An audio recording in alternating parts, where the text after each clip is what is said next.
Can you give me 5 minutes? Because in just 5 minutes, I can make you an expert on biomes.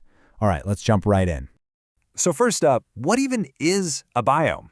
The easiest way to think about it is to picture them as the planet's different neighborhoods. You know, each one has its own unique character, its own feel, and it's all based on the local environment.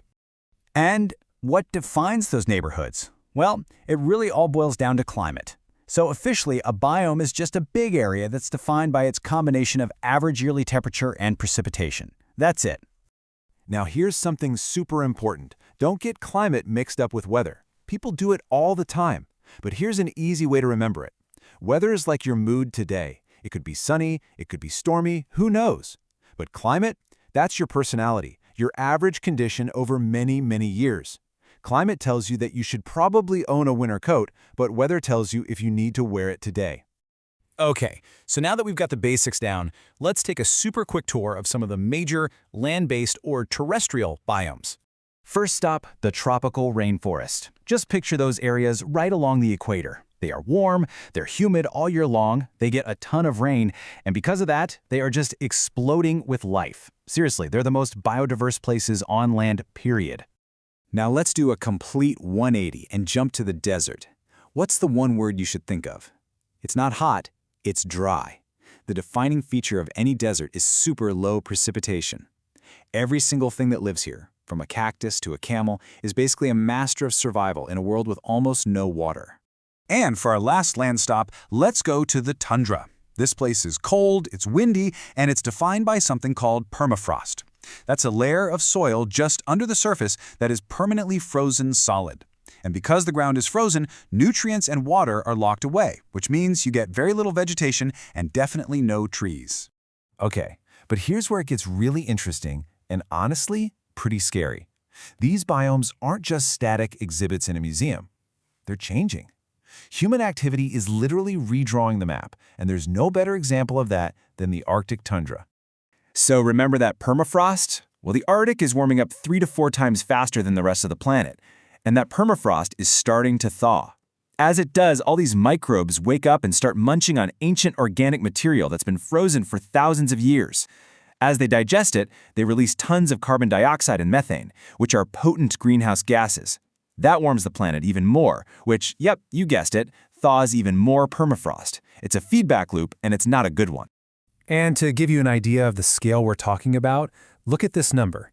Scientists estimate that the world's permafrost is storing about 1.6 trillion tons of carbon. To put that into perspective, that is more than double the amount of carbon that's currently in our entire atmosphere.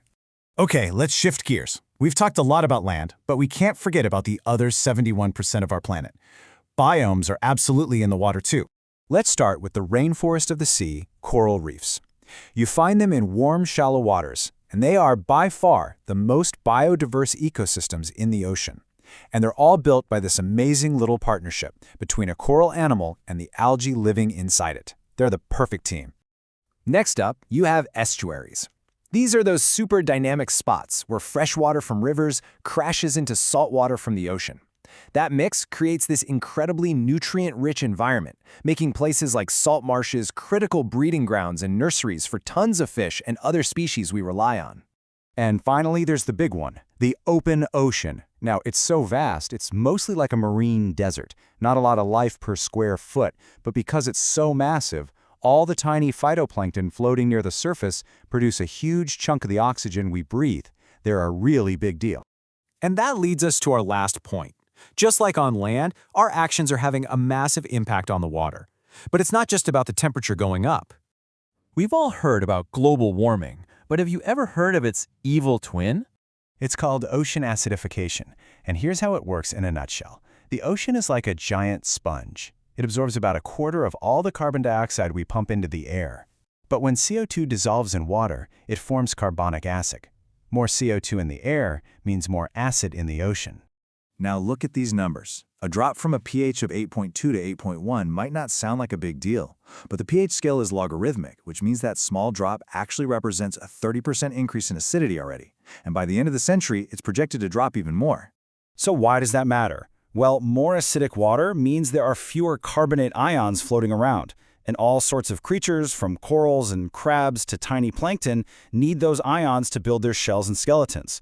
As the water gets more acidic, it gets harder for them to build their homes, and at a pH of 7.8, some shells can literally start to dissolve. This threatens the very foundation of the entire marine food web.